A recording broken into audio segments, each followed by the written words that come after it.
c'est la capitulation des mineurs. Hein. Je vais t'expliquer ce que ça signifie. Et surtout, est-ce que nous, on peut en tirer parti de cette histoire-là de la capitulation des mineurs? Parce que tu vas voir, il est en train de se passer toutes sortes de choses au niveau de Bitcoin, hein, géopolitiquement, et puis aussi au niveau du réseau de Bitcoin. Hein. On va en parler de tout ça dans cette vidéo. Et puis surtout, nous, qu'est-ce qu'on peut faire? Comment on peut tirer parti de cette situation? Pense à me mettre un petit pouce bleu, à t'abonner à la chaîne si tu n'es pas abonné. Je te rappelle que tu peux me soutenir en allant sur patreon.com/makertronic. Tu pourras avoir mes vidéos exclusives sur le minage de crypto-monnaies. Tu sais que moi, je suis mineur de crypto... Enfin, tu sais peut-être pas, mais je suis mineur de crypto-monnaies depuis 2019, quoi. Voilà, mon goal, mon but dans la life, enfin, mon hobby principalement, c'est d'arriver à trouver des coins qui sont au tout début de leur cycle de vie, et donc qui ne sont ni listés, ni rien du tout, qui sont totalement inconnus, en espérant voilà, que ces coins-là fassent des multiples intéressants. Voilà. Donc mes projets préférés, hein, c'est évidemment les projets qui sont des projets FAIR, hein, où les mineurs arrivent et peuvent rafler la mise.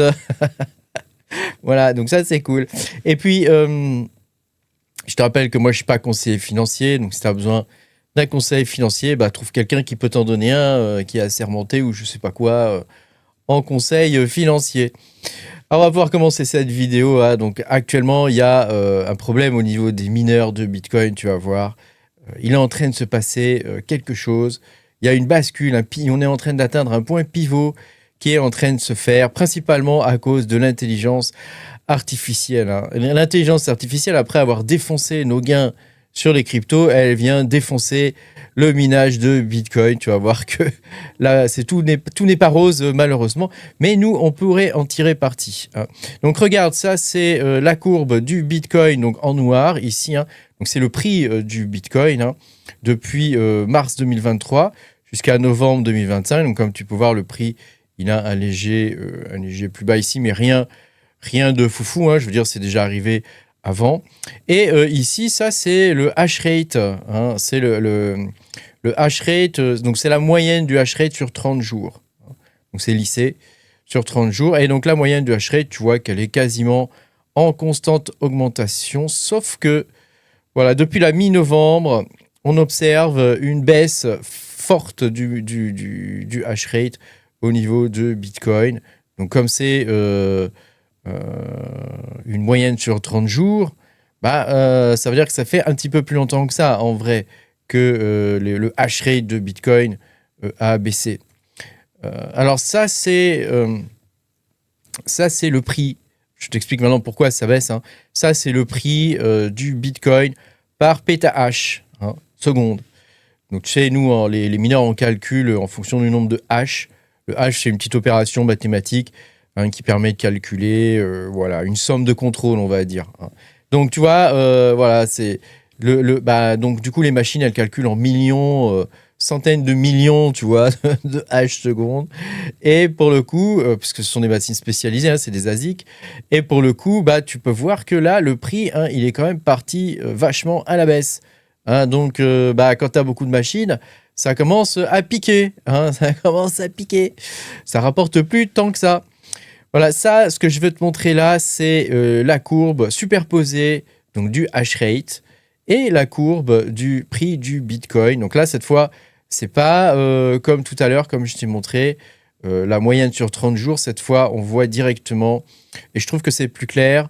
Ici, on voit, donc ça, c'est mon graphique à moi, hein, on voit directement en pourcentage l'augmentation du prix de Bitcoin et l'augmentation du hash rate. Donc, tu vois que l'augmentation du prix de Bitcoin a subi une augmentation donc, de plus 1646%, hein, alors que le hash rate a subi une augmentation ou a bénéficié, je ne sais pas, ça dépend comment on peut voir le truc, hein, a bénéficié d'une augmentation de quasiment 4000%. Donc le hash rate a augmenté 2 fois plus vite quasiment que le prix du Bitcoin. Donc là, tu te rends bien compte qu'il y a un petit souci. Il y a un petit souci quand même, hein, il y a un petit décalage qui se fait et qui va fatalement devoir se rattraper.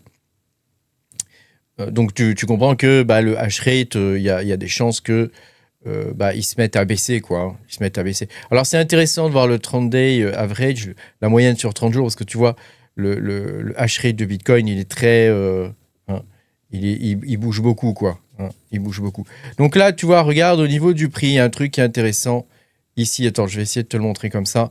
Voilà, ici, regarde, on voit que le prix ici du Bitcoin, il avait baissé, hein, le hash rate avait baissé, alors que le prix du Bitcoin était en train de baisser en mai 2021. Donc ça serait pas mal en termes de théorie. On pourrait retomber sur cette théorie-là, tu sais, où on était ici, tu vois. Donc je te renvoie à ma vidéo où j'avais expliqué tout ça, où on était au milieu du cycle de Bitcoin. Ça pourrait expliquer le truc. Après, à voir, à voir. En tout cas, il y a une similitude entre les deux, ça c'est certain, et y compris au niveau du hash rate, tu vois. Donc il y a une similitude pas que au niveau chartiste, il y a aussi une similitude au niveau du hash rate.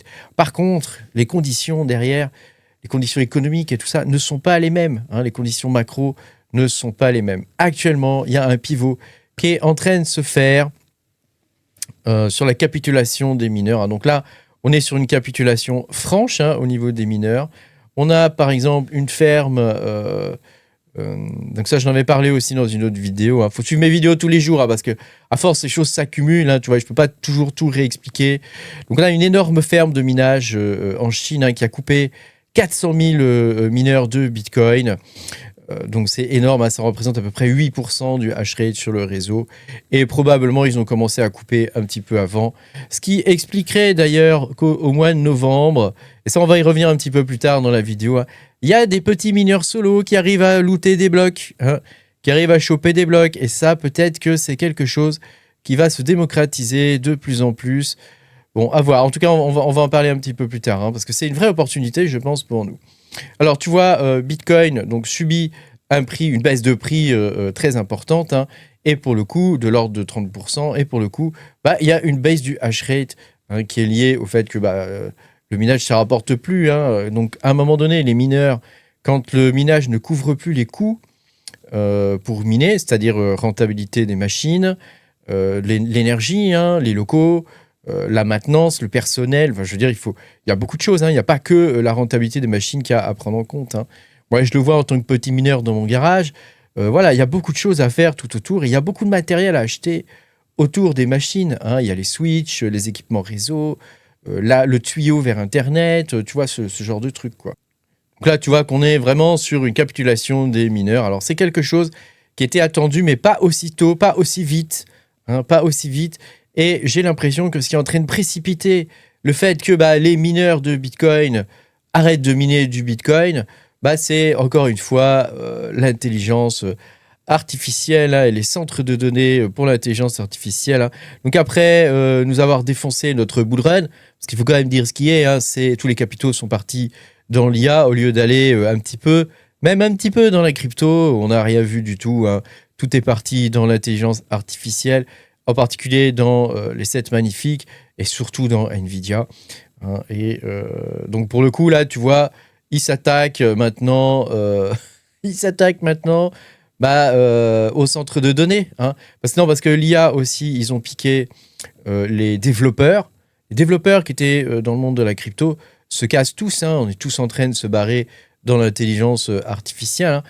Ça paye vachement mieux, hein. Il y a des salaires à 500K $, hein, donc tu vas pas t'amuser, tu vois, hein, à un moment donné, voilà. Donc tout est impacté, le prix des mémoires, le prix des composants. Il y a des pénuries énormes actuellement qui n'en sont qu'au début, hein, parce que les centres de données et l'intelligence artificielle n'en est qu'au début. Quoi qu'on en dise, hein, au niveau de la bulle et tout ça, on en est qu'au début de l'intelligence artificielle, hein. Donc tu vois qu'il y a vraiment un truc qui est en train de se passer. La plupart des gros miners vont utiliser leurs ressources énergétiques, hein, leurs tuyaux, pour basculer vers l'intelligence artificielle au lieu de faire du minage de Bitcoin, hein, tout simplement, hein. C'est moins risqué, ils ont des contrats sur 10-15 ans, donc c'est vachement plus safe. Je veux dire, il n'y a que des avantages, hein. Il y a Oracle qui a investi 300 milliards de dollars, hein, avec un deal avec OpenAI pour faire de l'IA, hein. Donc il y a vraiment... Et ils ont du mal. Et ils ont du mal à monter leur centre de données parce que ils n'arrivent pas à avoir les composants serveurs, ils n'arrivent pas à les avoir. hein. Donc ça devient très très compliqué. C'est une véritable course actuellement au matériel, hein. C'est une véritable course au matériel pour pouvoir s'équiper en data center. Donc les grands gagnants, je pense, dans tout ça, c'est Google, parce que Google, il a ses propres puces, hein, son propre matériel. Il ne dépend pas de Nvidia ni des machines classiques, on va dire, pour faire de l'intelligence artificielle. D'ailleurs, actuellement, je te le dis, hein, tu peux utiliser Antigravity, hein. C'est un agent IA qui te permet de coder des logiciels de A à Z, et c'est gratuit, quoi. Je veux dire, le truc fonctionne gratos, et ça fonctionne très très bien en plus, hein. Donc tu vois qu'il y a vraiment un mouvement de fond. Donc il y a Hub 8 par exemple, il y a BitF, tu vois, qui sont en train de sortir du minage de Bitcoin pour se tourner vers l'intelligence artificielle, hein. Donc là, c'est plus une capitulation. Tiens, tu vois, Hut 8, c'est pas Hub 8, c'est Hut 8. Tu vois, c'est une véritable capitulation, hein, des mineurs, hein. Capitulation, ça veut dire que ils coupent, hein, ils coupent le minage, hein. Alors, il y a des conséquences directes, hein, à tout ça, hein, au fait que le minage soit coupé, hein. Déjà, au niveau de la sécurité du réseau de Bitcoin, tu sais qu'une attaque à 51%, alors même si la sécurité du réseau de Bitcoin est extrêmement élevée, voilà, ça reste impossible actuellement de faire une attaque à 51%. Mais dans les conséquences à court terme, on a une conséquence directe pour les investisseurs. Eux, ce qu'ils voient, c'est que le réseau est un peu moins sécurisé qu'avant et que du coup, voilà, potentiellement, on ne sait jamais ce qui pourrait se passer. Donc, pour un investisseur, ça te met moins en confiance quand même, hein. On a ensuite un ajustement de la difficulté de minage, hein, qui va arriver, hein. Donc, le protocole de Bitcoin va ajuster maintenant la difficulté, hein. Donc, ça veut dire que tous les 2016 blocs, Bitcoin ajuste la difficulté. Donc, c'est à peu près tous les 15 jours, 14-15 jours. Donc, actuellement, il y a une difficulté du hash rate une difficulté du réseau qui va baisser, hein, chose n'est pas coutume, hein. Et ça, c'est pas forcément un bon signe non plus pour les investisseurs. Voilà. Après, donc, pour le coup, on a ensuite les conséquences indirectes, hein. Donc, il y a l'impact effectivement sur le prix du Bitcoin, parce que contrairement aux altcoins où le nombre de mineurs et le hash rate n'est pas forcément lié au prix de l'actif, hein. Ça a même quasiment rien à voir d'ailleurs, hein. Pour Bitcoin, c'est assez lié. Et c'est vrai que si le hash rate baisse, d'habitude, ça fait baisser aussi le prix du Bitcoin, hein, jusqu'à un certain niveau, hein. Après, on a aussi une chute dans les conséquences indirectes, hein. On a une chute du prix des actions des entreprises de minage. Alors évidemment, ces entreprises-là, elles compensent en faisant de l'IA maintenant, hein, tout simplement, hein. Donc tu vois que hein, ils ont raison, hein, ils vont là où il y a du pognon, hein. C'est un peu comme les développeurs, hein, ils vont faire du développement au niveau de l'IA plutôt que de développer du Solidity ou des trucs comme ça, hein, qui sont bourrés en plus de failles, et tu sais jamais ce qui peut te tomber sur la tête. Donc c'est quand même plus safe, hein, même moralement, je veux dire. Alors dans les conséquences indirectes, on a aussi le fait que moins il y a de mineurs, plus il y a d'énergie, hein. Donc évidemment, le fait de fermer 400 000 machines, en termes d'énergie, ça veut dire que la Chine, par exemple, elle économise 1,3 gigawatts. Donc c'est quand même une quantité d'énergie énorme, hein, gigantesque, hein. Alors c'est vrai que nous, en Europe, on n'a pas de centre de minage comme ça. On a des data centers, hein, même s'ils sont relativement petits, je pense, comparé à ce qu'on peut avoir aux États-Unis ou en Chine. Autre chose, hein, il y a aussi le fait que Bitmain fait l'objet quand même aux États-Unis, tu vois, d'une enquête, hein, parce que peut-être qu'il y aurait des backdoors, des choses comme ça, c'est-à-dire des portes dérobées, hein, dans les ASIC Bitmain. Donc bon, il y a une enquête là-dessus, donc ça non plus, ça met pas en confiance, hein. Donc pour info, les Américains sont en train de développer leurs propres ASIC, hein. Alors ça, c'était la courbe totale du hash rate que je t'avais sorti. Donc ça, tu vois, ce sont les ASIC de Bitmain. Et actuellement, le mieux qu'ils arrivent à faire, hein, c'est 9,5 joules par terahash. Donc ce qui est quasiment 2 fois moins en termes d'efficience. Enfin, c'est 2 fois plus efficient, je vais recommencer ma phrase, 2 fois plus efficient que les ASIC d'il y a quelques années, hein, où on était plutôt, tu vois, sur quelque chose comme 20 ou 21, hein, tu vois, si je vais sur le S21 XP par exemple, on était sur quelque chose, tu vois, bon là on est sur 13, mais voilà, on était sur quelque chose comme 18, 20 joules par terahash. Donc là, ces machines-là, c'est sûr qu'elles vont être coupées, quoi, hein. Donc là, il y a aussi une question d'obsolescence au niveau des machines, quoi. Voilà, alors je voulais revenir à ça, parce que c'est là où nous, on peut en tirer parti de ce truc-là, simplement en minant, nous aussi, du Bitcoin. À partir du moment où le hash rate se met à baisser, c'est intéressant de miner du Bitcoin, même avec des petits ASIC, hein, comme le BitAxe, comme ça. Hein. Ça, c'est ce que j'ai dans mon garage. Hein. Et voilà, ça peut être intéressant parce que, sait-on jamais, comme le truc baisse, alors c'est vrai qu'on n'a pas beaucoup de chances de gagner, quasiment infime, mais si le hash rate baisse vraiment beaucoup, et c'est ce qui pourrait arriver hein, dans les mois à venir, bah, on pourrait avoir une chance quand même d'avoir un bloc.